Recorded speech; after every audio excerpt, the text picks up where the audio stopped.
I was 8 months pregnant when my husband secretly did a DNA test. The result destroyed my entire life. My name is Amanda. I'm 29 years old. And this is the story of how I ruined my own life. I woke up that morning feeling like the happiest woman in the world. My hand instinctively rested on my round belly. Our son, our long-awaited baby, moved inside me. I smiled, imagining how soon I would hold him in my arms. Beside me was my husband, Brian. He was breathing evenly, peacefully, and I looked at him, thinking how lucky I was. We had been together for 5 years, and all this time I considered our marriage nearly perfect. He was always reliable, caring, working hard for us, building our future. We never fought over silly things, never smashed plates like some of our friends. We were that couple others looked at with a hint of envy. Look how lucky they are. And now, when I was expecting, it felt like the natural continuation of our happiness. Just a few more weeks, and I would become a mother. He would become a father. We would be a family. Complete. Real. But beneath this picture-perfect life, a truth was hiding, eating me up from the inside.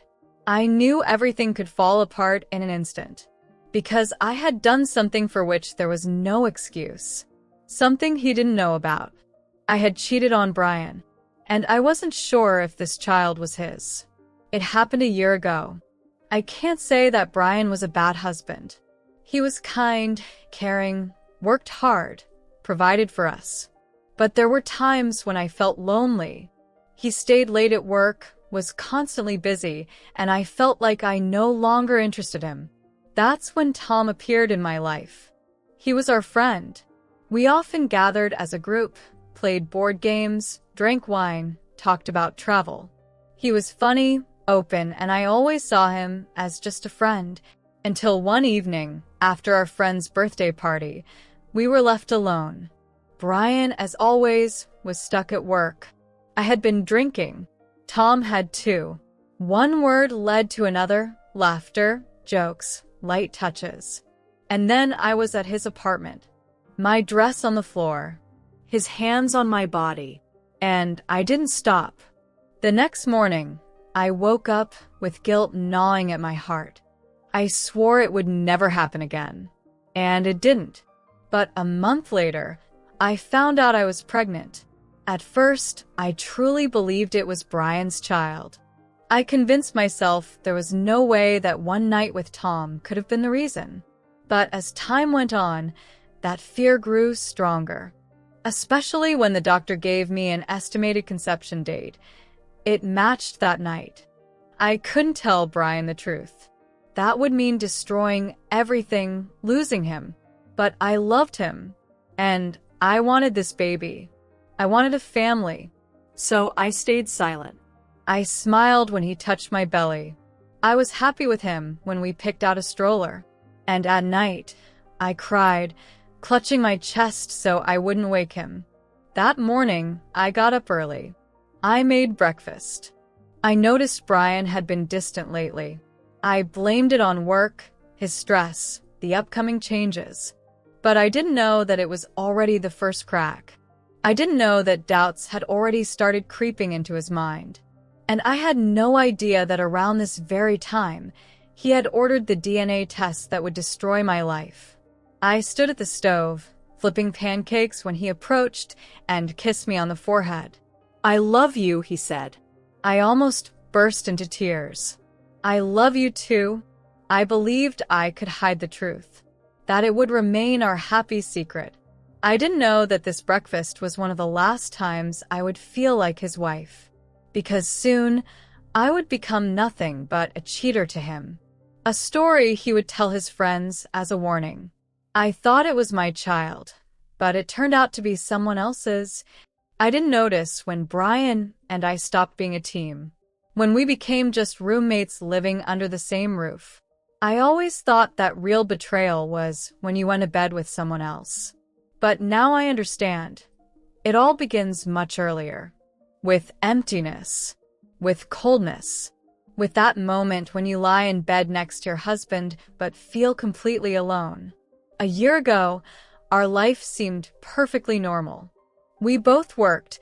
I was an office manager at a small company and Brian worked at a construction firm. In the evenings, we would come home, sometimes cook dinner together, watch TV shows. Back then, I didn't realize it was the beginning of the end. I wanted a child. I was almost 28, and I knew it was time. I talked about it more and more often. Brian listened, nodded, hugged me, but I could see that the idea scared him. "Amanda, let's wait a little longer? Another year or two," he would say. "We'll manage." "Why wait?" I insisted. I dreamed of having a baby. I watched my friends become mothers. Their social media was filled with happy photos of their kids. And me? I was still trying to wait. That was when Brian started working more. He often stayed late at construction sites. He would come home exhausted, irritated. He'd toss his backpack aside, silently go to the shower, then collapse onto the couch and watch TV. Sometimes he'd even fall asleep right there in the living room. I tried talking to him. "How was your day?"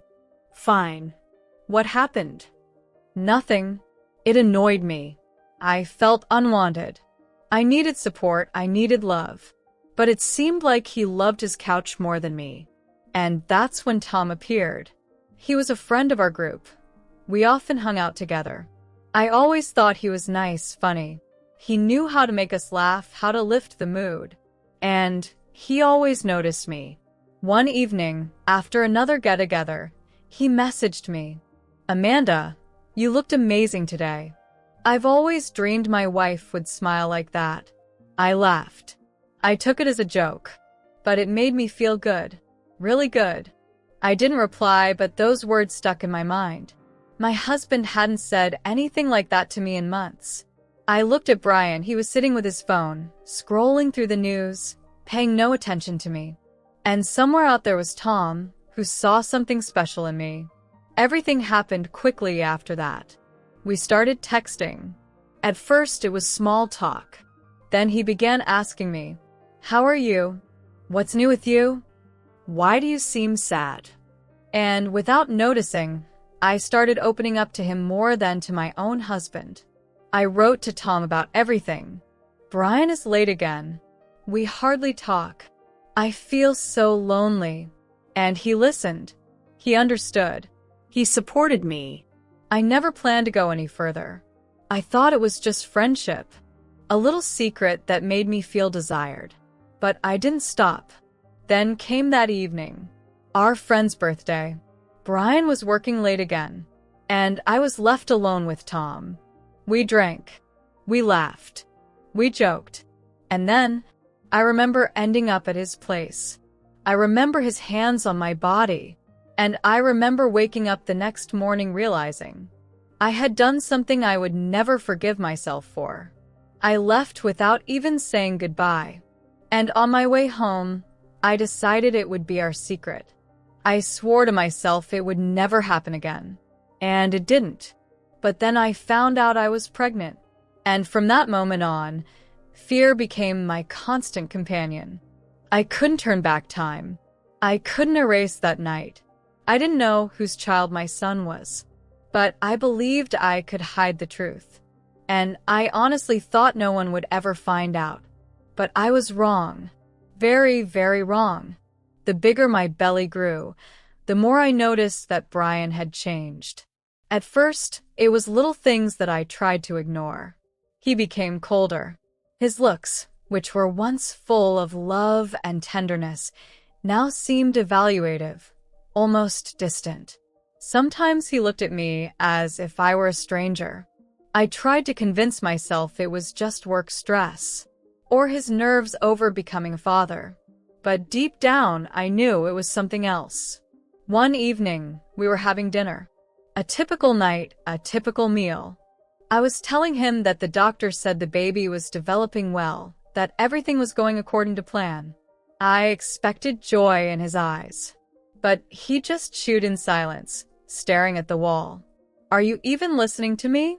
I asked, trying to sound calm. Yeah, I'm just tired, he replied, dryly. And then suddenly he said, Are you sure you know when you got pregnant? I nearly choked. I froze, trying not to show my panic. What do you mean? Well, I was just curious. We weren't, very active back then. You said it yourself. I was always at work. He looked me straight in the eyes.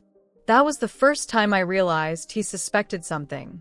I forced a smile. Oh, Brian, come on. Of course, it's your baby. Don't be silly.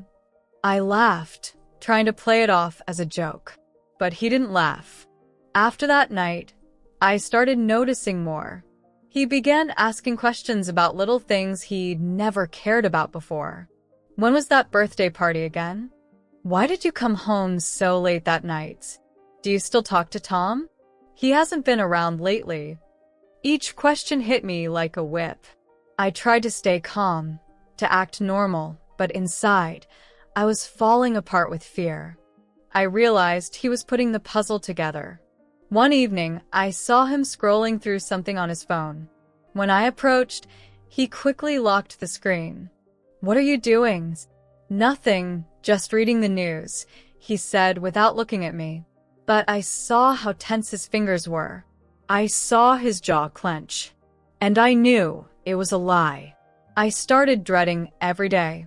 At night, I would lie awake, listening to his breathing, wondering if he had gone to the bathroom to text someone or search for something. I began to fear his glances. Every silence felt like a sentence. I wanted to scream, to tell him everything and beg for forgiveness. But I knew that would be the end of US, of our marriage. And I wasn't ready to lose him. But what I didn't know was that he had already started acting. I didn't know that somewhere in a lab, that DNA test was already being processed, the one that would reveal everything. And that my husband was just waiting for the right moment to deliver a blow I wouldn't survive. It happened on one of those days that had started blending into each other. I was 8 months pregnant. My belly was heavy, my legs swollen, my back aching. I could barely move around the house. Sometimes even a quick trip to the store felt like a real challenge. Brian acted calm, as always, but I could already sense that it was a performance. Underneath his mask was tension. And then one morning, while I was in the bathroom, he stepped into the room where we had set up the crib we'd recently bought. I heard his footsteps, but I didn't think anything of it. I thought he was just admiring the baby things. I was wrong. He was preparing to destroy me.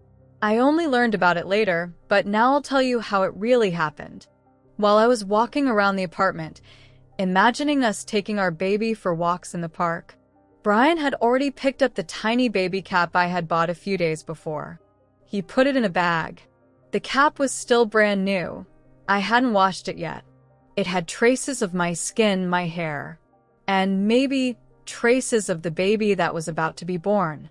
That was all he needed. That same day, while I napped after lunch, Brian drove to the lab. It didn't take him long. 10 minutes. He handed over the sample in a sealed envelope, filled out a form. No one asked any questions. Men like him come in there every day, worn out by doubt, broken, clinging to hope for a positive result, but prepared to hear the worst. I didn't know that his trip to that lab was the beginning of my end. I was just lying on the couch, watching some movie, stroking my belly, and dreaming of the day we'd finally become a family. I had no idea my family was already falling apart, that a piece of paper with 0% was already on its way to us. I noticed Brian came home later than usual. Where were you? I asked when he walked in. Work stuff. On a Saturdays? Yeah, something urgent, he muttered and quickly went to the kitchen. I noticed he was avoiding my eyes, but I thought it was just work stress again. Maybe something went wrong at the construction site, and he was tense. I was such a fool. The next few days were ordinary on the surface, but I started noticing little things. What will you do if I'm late from work? Do you still talk to Lori? Our friend, the one whose birthday I was at that night. Is Tom still working at that office? These questions came casually like light rain, but I felt each drop burn into my skin. I tried to be cheerful, sweet, kind. I planned romantic dinners. I cooked his favorite meals. I kissed him more often than usual, but he just smiled tightly. I knew I was losing. Something was wrong, but I didn't know what. I started living in fear. Every text message on his phone made me flinch. Every time he left to get groceries, it seemed suspicious. I felt the walls closing in. I was holding on, but I knew my end was near. The test results were due in 2 weeks, but I didn't know that. I thought everything was moving along as it should. I believed fate would spare me and keep my secret hidden. I believed until the very end. But fate had already made its choice. And soon, I would receive a verdict that would leave me standing in the ruins of my life. It was an ordinary day.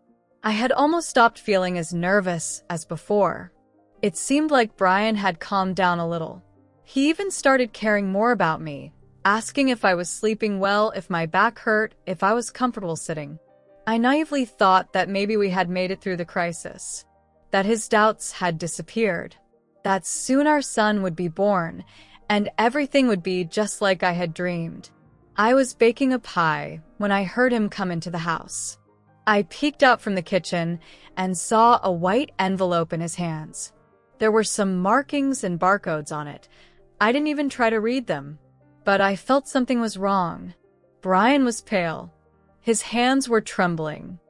He didn't take off his jacket or drop his bag like he usually did. He just stood in the doorway, staring at me. What happened? I asked, trying to sound calm. We need to talk, Amanda. His voice was low, like a hammer striking. We sat at the table. For a second, I thought maybe something had happened at work. Maybe he lost his job or he was fined.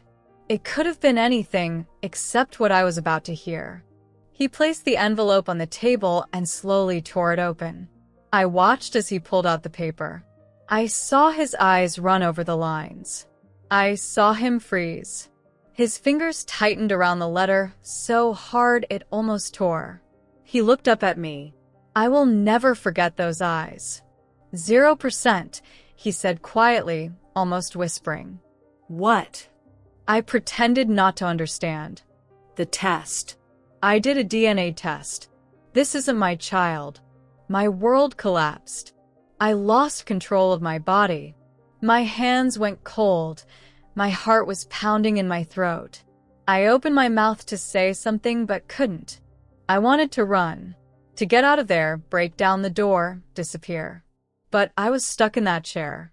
There must be a mistake, I whispered. Mistake? Brian laughed bitterly. Do you think I'm an idiot? I waited. I watched. I suspected. And now I know. This isn't my child, Amanda. Whose bastard is it? His voice turned into a shout. The pie on the table suddenly made me feel sick. Everything around me felt foreign. This was our home, but it didn't feel like mine anymore. I was trapped. I tried to gather myself. Brian, listen. It was one time. I made a mistake. I didn't know this would happen. I love you. I want us to stay together. This is your family, our son. We can fix this. He stood up, abruptly, so sharply that the chair fell back. I saw his eyes. There was not just anger. There was disgust. Hatred. I don't believe you anymore. And I never will again. Brian, please. Shut up. His scream hit me like a slap. I clutched my belly. The baby stirred, as if sensing my panic. I started crying. I love you, I whispered, as if that could change anything. You betrayed me. You lied to me for months. And you wanted me to raise this someone else's child. His hands were shaking. I was afraid he would do something. I was afraid he would throw me out right then and there. 8 months pregnant. Where would I go? What happens now? I asked through tears. We'll see, he said coldly. I'll decide. And now it's only my decision. He walked out, slamming the door. I was left alone, clutching my belly, swallowing my tears. That night, I realized I had lost everything. But it was only the beginning. Brian was no longer the kind man I had known. He had become my executioner, and his revenge had just begun. I didn't sleep for almost the entire night. I lay in the dark room, hugging my belly, listening to Brian pacing back and forth in the living room. From time to time, I heard him typing something on his phone, then silence, then his nervous footsteps again. It felt like I could hear his hatred filling the entire house.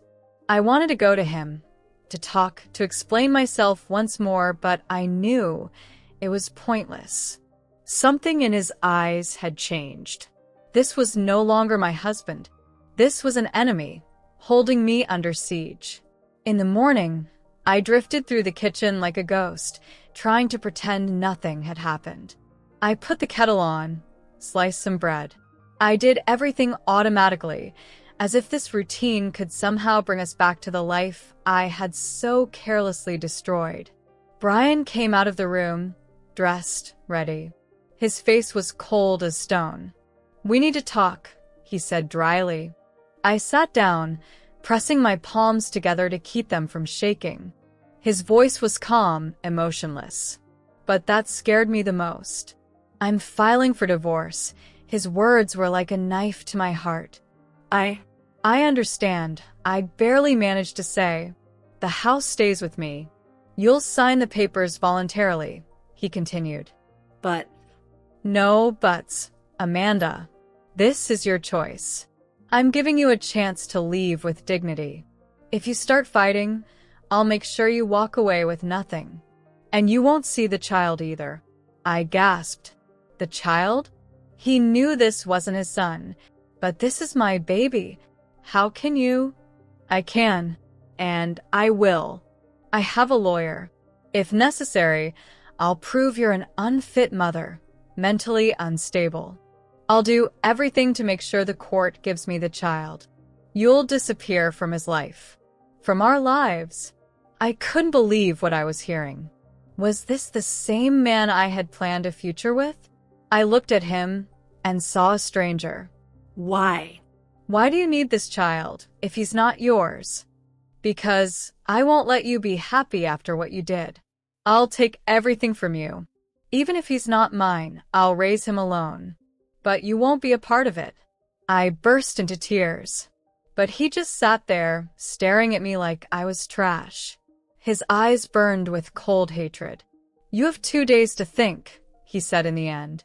"If you sign everything voluntarily, I'll let you see the child once a week. If not, you'll never see him again." He stood up, grabbed his keys, and left. I was alone. I sat in the kitchen, staring at an empty cup, realizing this was the beginning of hell. They were going to break me. I had fallen into a trap with no way out. I was pregnant, exhausted, terrified. And I was facing a choice. Give up everything I had and get at least a crumb in return, or fight and risk losing even that. I didn't know what to do. I only understood one thing. Now I was playing by his rules. And he would not leave me a single chance. I thought that after that conversation, things would at least stabilize. That I would have time to think everything through, to find a way out. But I was wrong. Brian decided not to wait. He began destroying me right away. The next morning, I went to the store. I picked up milk, bread, vegetables, and a few baby items, tiny socks, a onesie. I held them in my hands, and despite my fear, I felt warmth. My son, my little baby. I would give birth to him, and somehow things would be okay. I brought my card to the terminal. Declined. "Try again," the cashier said. I tried. Declined again. I blushed. People in line started getting impatient. I took out another card, same result. Is there something wrong with your account? The cashier asked quietly, glancing at my belly. Probably.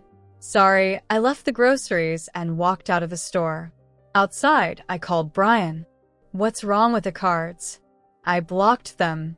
Are you serious? How am I supposed to live? How do I buy food? I don't care. Figure it out. But I'm pregnant. So what? It's not my child. I sat on a bench and burst into tears. People passed by, throwing sympathetic glances, but no one stopped. I was alone. At home. I tried to talk to him.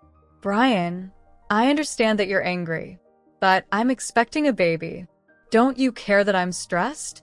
That something might happen to the baby. That's not my baby. But Shut up. As long as you're living here, you're nothing. I won't give you any money. If you want to eat, ask my permission. That's humiliating. Wasn't it humiliating for you to spread your legs for Tom? His words cut like knives. I swallowed my pride. I had no choice. Then he went even further. The next day, I heard him talking on the phone. Yes, come over. I'm home. Yes, Amanda's here. She'll hear everything. An hour later, my friends Lori and Kate were at the door. I opened it and immediately saw the tension on their faces. Brian sat in the living room, arms crossed over his chest. Girls, I think you should know, he started, looking straight into my eyes. Your beloved Amanda, our perfect wife, cheated on me, got pregnant by another man, and tried to pass the baby off as mine. Kate covered her mouth with her hand. Lori gave me a disgusted look. Is that true? Kate exhaled. I made a mistake. My cheeks burned. Oh, what a mistake, Brian interrupted. The DNA test came back 0%. I would have raised a child that wasn't mine. And this, he gestured toward my belly, is the result of her little fun with Tom. I didn't know where to hide. I had lost everything, even my friends. Kate looked at me with pity, but kept her distance. Lori openly despised me. I always knew you weren't so innocent, she muttered. They left, and I was left standing in the hallway, clutching my belly. Now, it wasn't just Brian. Everyone around me knew I was a cheater. The next day, I got a message from another friend.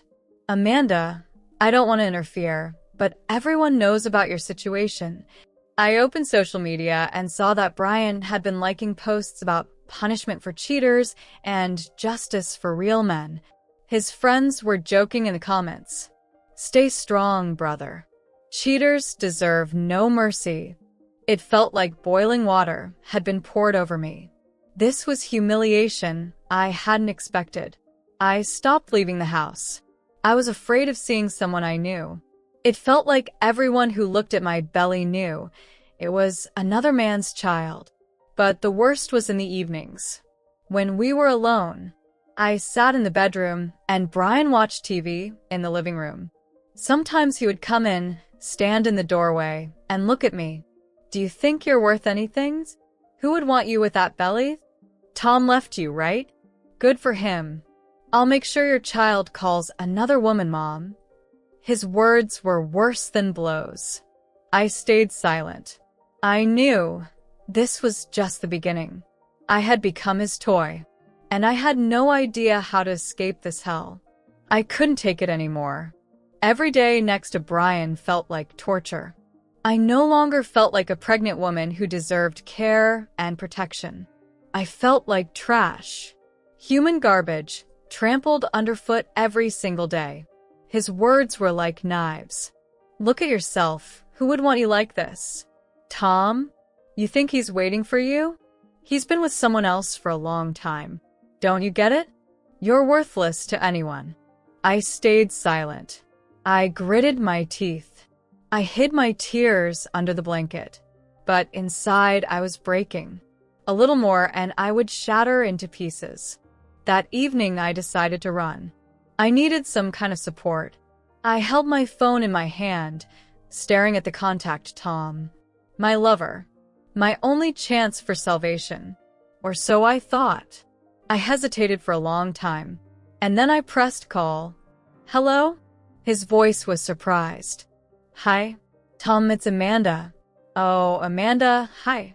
What's going on? I didn't know how to explain. I started talking quickly, confused. Brian found out. DNA test. He wants to take the baby. I can't take it anymore.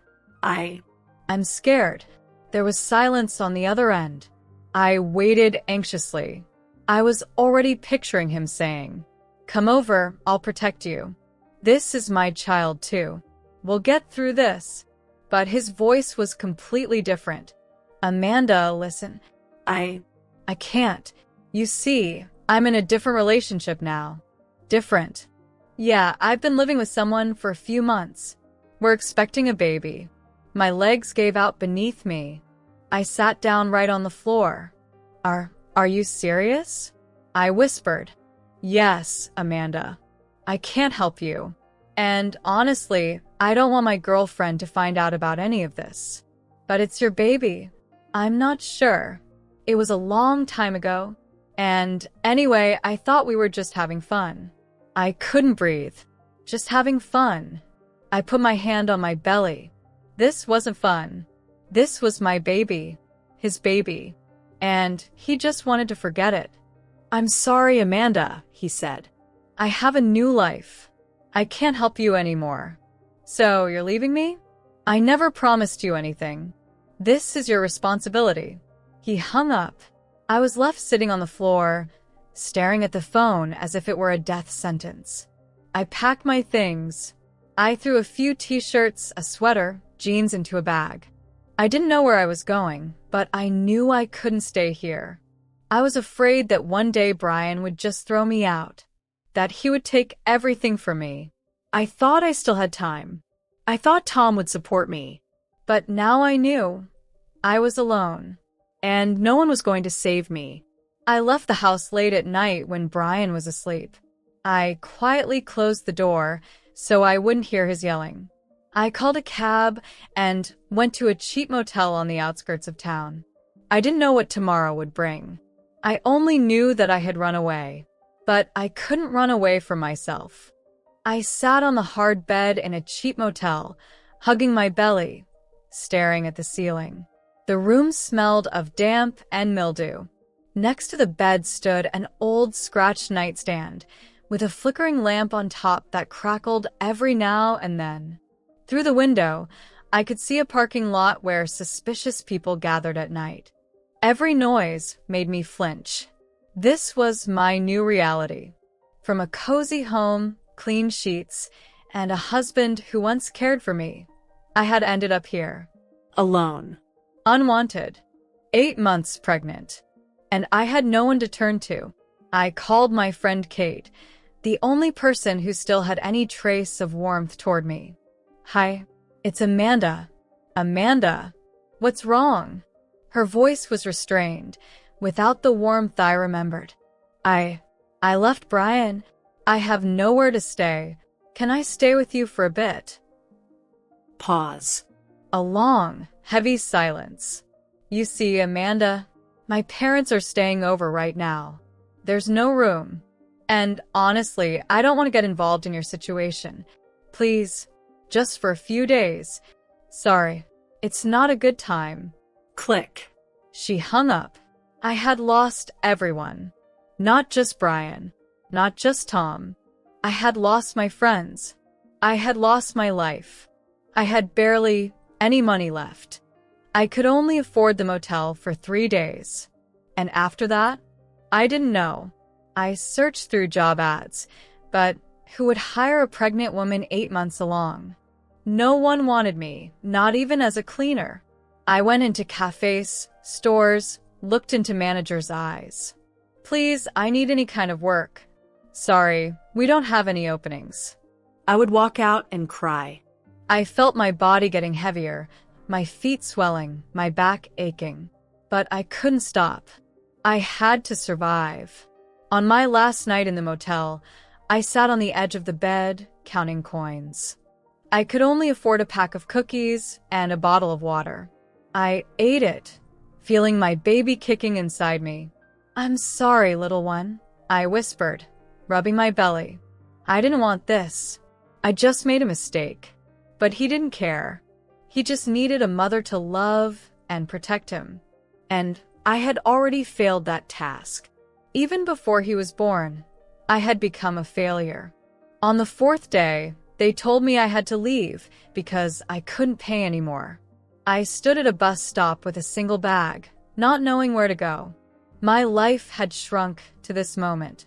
I was pregnant, broke, homeless, alone. Panic washed over me. I breathed in short gasps, tears streaming down my face. I leaned against the wall, clutching my belly. The baby was moving. "It's going to be okay," I whispered, though I didn't believe it myself. I knew this wasn't rock bottom yet. The worst was still ahead. I just didn't know how much it would hurt when I finally hit it. I stood at the bus stop, holding my belly and a small bag of clothes. A light rain drizzled, and the cold wind pierced through my bones. I stared at the empty road, realizing I had nowhere to go. My friends had turned away. Tom abandoned me. I had no money left.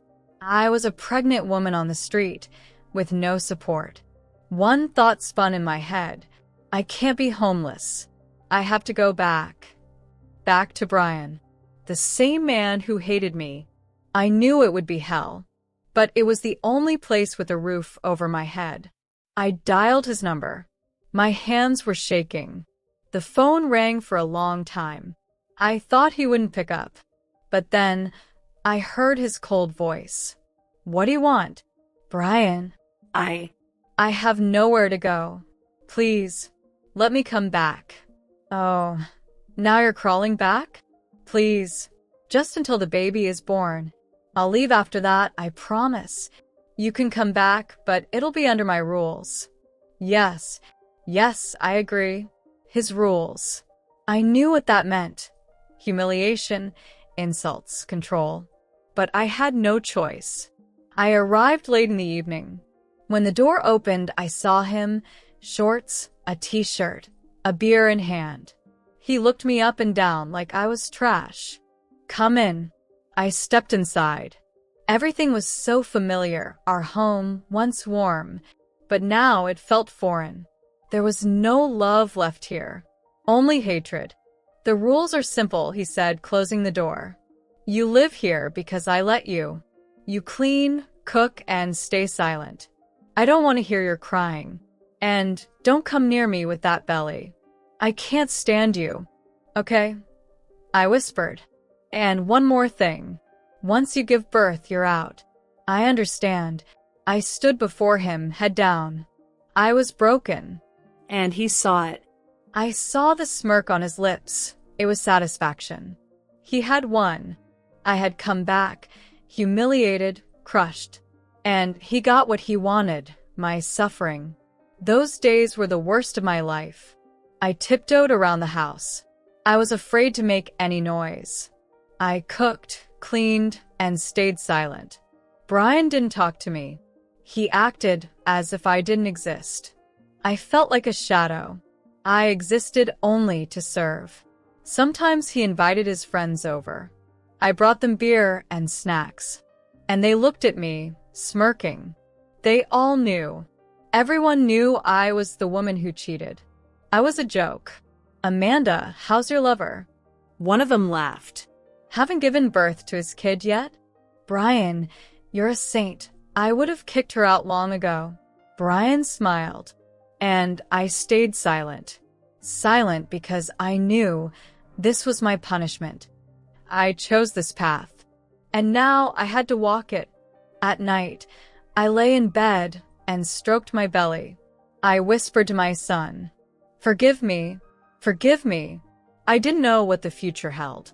I only knew that after giving birth, I would leave this house. And maybe leave my child behind. Because Brian wouldn't give him up easily. And I was powerless. But I didn't know this wasn't the end. My real punishment was still waiting ahead. It was morning. I woke up to a sharp pain in my lower abdomen. I clutched my belly. The baby was kicking harder than usual.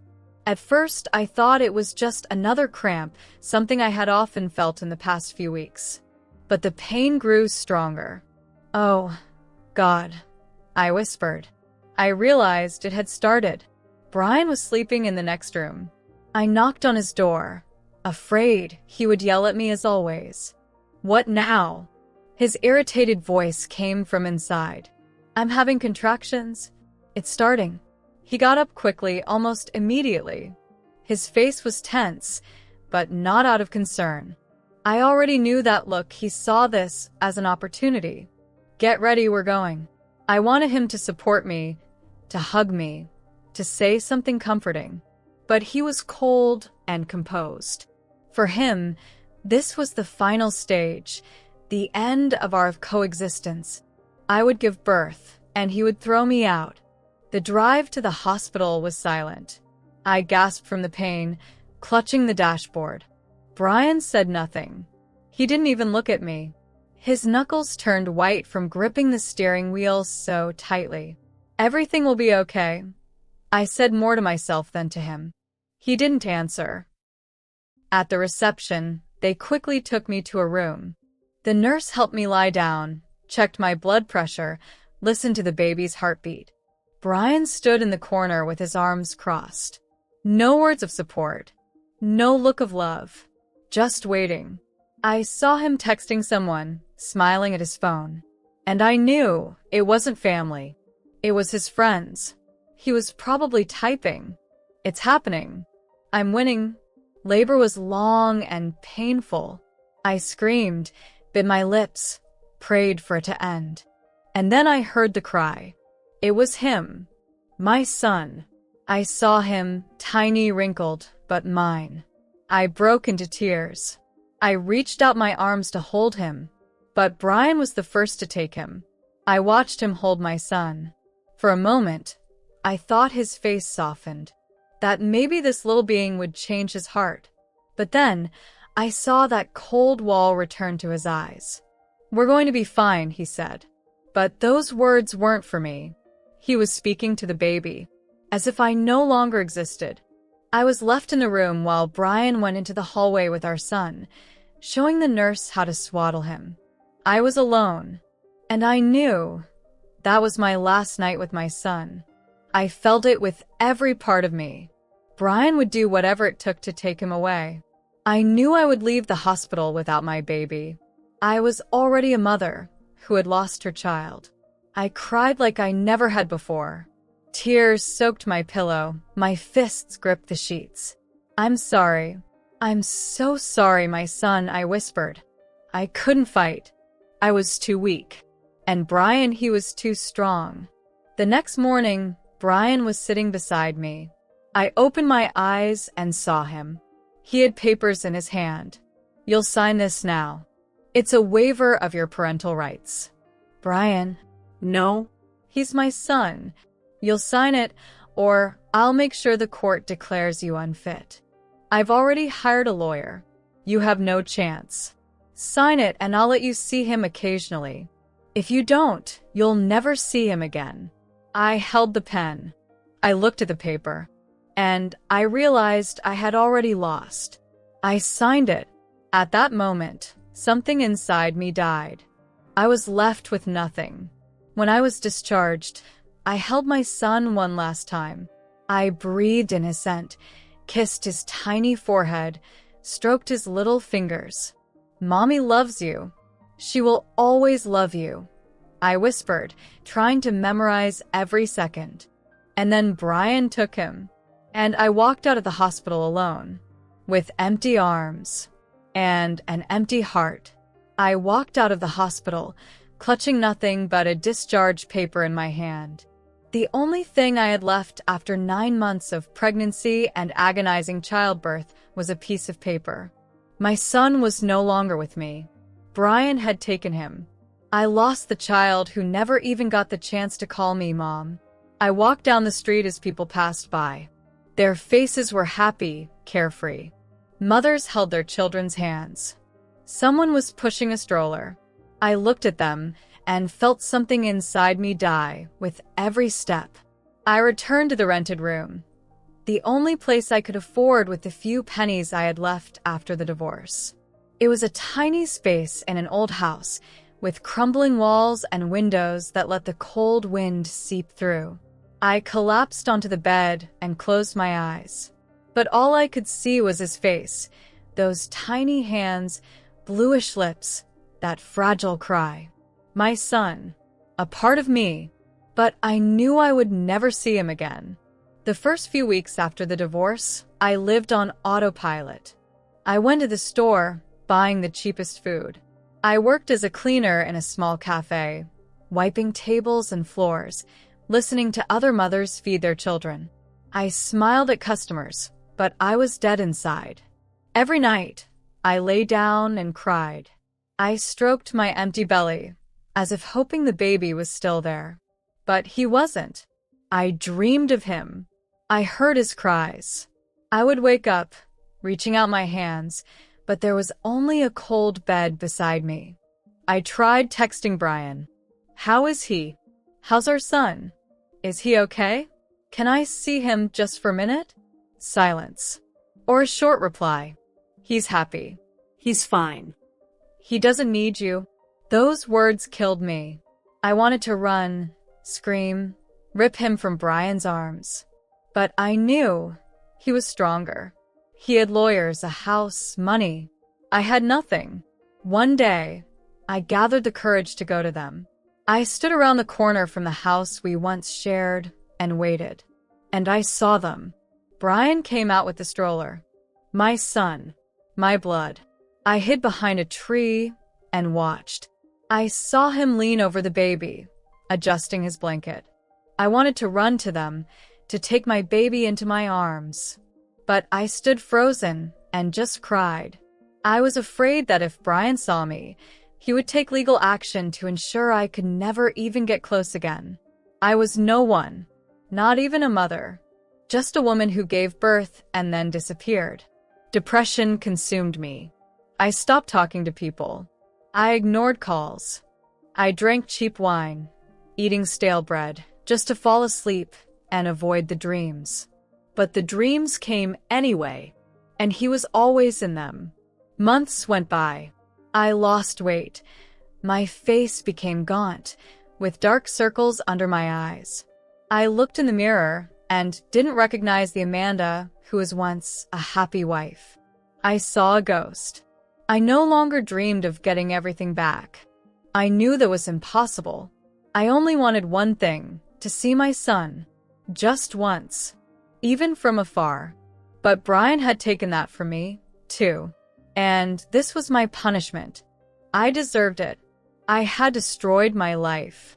I had betrayed him, and this was my cross to bear. I lived without love, without a family, without my child. I was empty. I had not held my son in my arms for over half a year. I had come to terms with the fact that Brian had erased me from his life. I stopped texting him, stopped calling, stopped standing outside our old home. I simply existed in this shadow, moving through my days on autopilot. Work, a cheap dinner, loneliness. I felt my soul drying up. But deep down, I still believed that maybe, one day, he would soften. That maybe after a year or 2 or 3, he would let me see my child. I thought that despite his hatred for me, there was still some humanity left in his heart. Something that wouldn't allow him to erase me completely. But then I found out I was wrong. I was coming home from work when I saw Lori, the same friend who was the first to turn her back on me after the scandal. She was walking toward me, coffee in hand, wearing a stylish coat with flawless makeup. I wanted to cross the street and avoid her, but it was too late. Oh, Amanda. Her voice was laced with fake sympathy. How are you? Surviving? Her words dripped with condescension, masked as concern. Yes, I'm working, I mumbled, avoiding her gaze. I heard Brian's doing great. New life, new family. He's happy, you know. My heart clenched. What do you mean? Oh, you didn't know? He's got a new girlfriend. They've been together for months. I saw them in the park. She was pushing his son. They looked like a perfect family. I said nothing. I stood there, as if scalded with boiling water.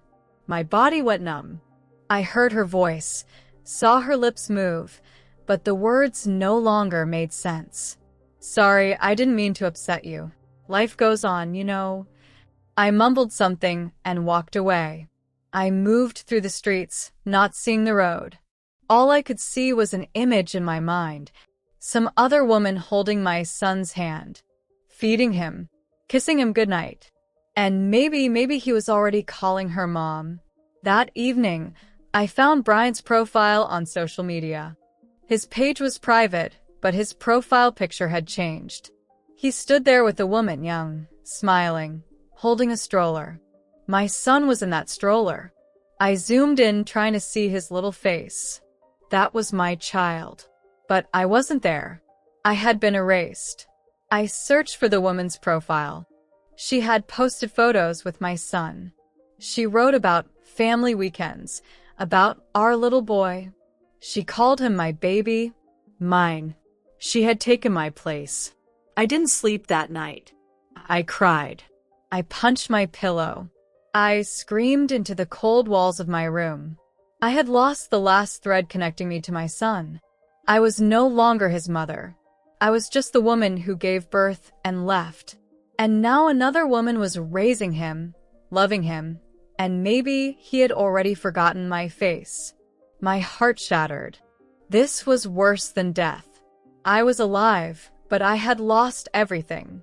I wanted to write to Brian, to tell him I had the right to see my child, that he couldn't do this to me. But I knew what his response would be. He has a mom, and it's not you. I was powerless. There was only one thing left for me, to live with my guilt, to see my son's face in my dreams every night, and to know that I would never hear him call me mom. I thought I had already endured the worst, but finding out that another woman had become the mother of my child, that was the final blow. It felt like my heart had been torn apart. I could no longer see any reason to live. I sat on the floor of my small room all night, clutching an old blanket we had once bought together with Brian. It was the only thing that reminded me of my past life. I held my phone in my hands, staring at the photos of my son on that woman's social media. He was smiling. He was happy. Without me. I realized that, to him, I was nothing. I had died in his eyes the day I signed that paper at the hospital. I had a little money left. I went to the nearest store and bought the cheapest bottle of vodka. Then I picked up a pack of strong sleeping pills and tranquilizers. The cashier didn't even ask why. I looked like a woman who had nothing left to lose. I returned home, locked my door, and sat on the bed. I stared at the wall for a long time before opening the bottle and taking several big gulps. Then I swallowed a handful of pills. I didn't care anymore. I just wanted to sleep and never wake up. I'm sorry, son, I whispered for the last time. But I woke up. In a hospital. White ceiling. Sharp smell of disinfectants.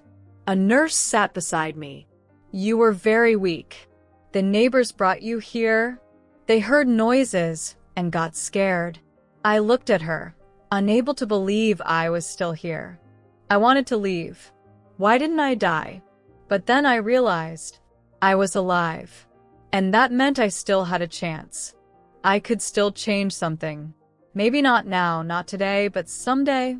A few days later, I returned to my room. I looked terrible, exhausted, with hollow eyes. But something inside me had shifted.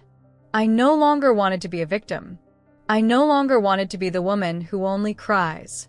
I started working more. I took on another job, working nights at a warehouse, unloading boxes. I knew it was only temporary. I was saving money. I had one goal, to get my life back. And maybe one day, to see my son again. I kept checking Brian's social media. I watched my son grow.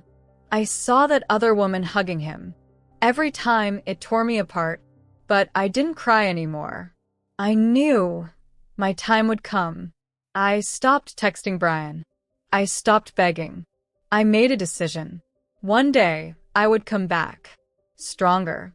And when that day came, he would regret taking my son from me. This was a different version of me now, and this version would never let anyone break her again. Months passed. I worked almost nonstop. Days, cleaning floors at a cafe. Nights, unloading boxes in a warehouse. I would return to my room, collapse onto the bed, and fall asleep in my clothes. I didn't cry anymore. I was empty, but at the same time, something new burned inside me. Anger. Not at Brian. Not at the woman now raising my son. I was angry at myself. I had lost everything. I had done it to myself. And now I had to rebuild my life on my own. I no longer wanted to be the woman who pitted herself. I wanted to be the woman who, one day, would say, I made it back. And no one will ever take what's mine again. Little by little, I saved some money.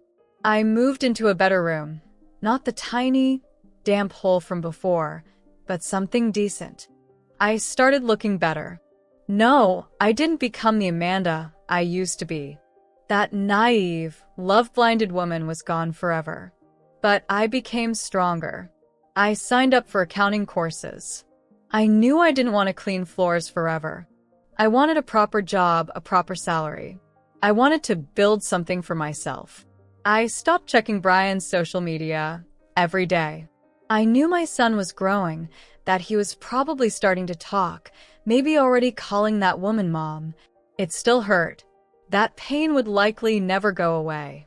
But I learned to live with it. I realized I couldn't force Brian to give my son back. I couldn't erase the past. But I could become the kind of woman my son would want to find someday. I believed that a day would come when he would ask, "Where is my real mom?" And when that day came, I would be ready. I didn't want him to find me in that old room, clutching a bottle, broken and weak. I wanted him to see a strong, confident woman. Someone he could be proud of. Someone who had fought for her life. Someone who had always loved him. My life didn't become perfect. I was still alone. I still thought about Brian, not the monster he became at the end, but the man I used to laugh with in our kitchen, the man I picked out wallpaper with for our baby's room. But I learned to live without him. I learned to live for myself and for my son. Even if I never saw him again, he would always be a part of me, and I would always be his mother, even if he didn't know it. I stepped outside and took a deep breath. The sun was shining. Children were playing in the park. I no longer felt hatred when I saw happy families. I simply knew I was alive. I had survived. I had risen from the ashes.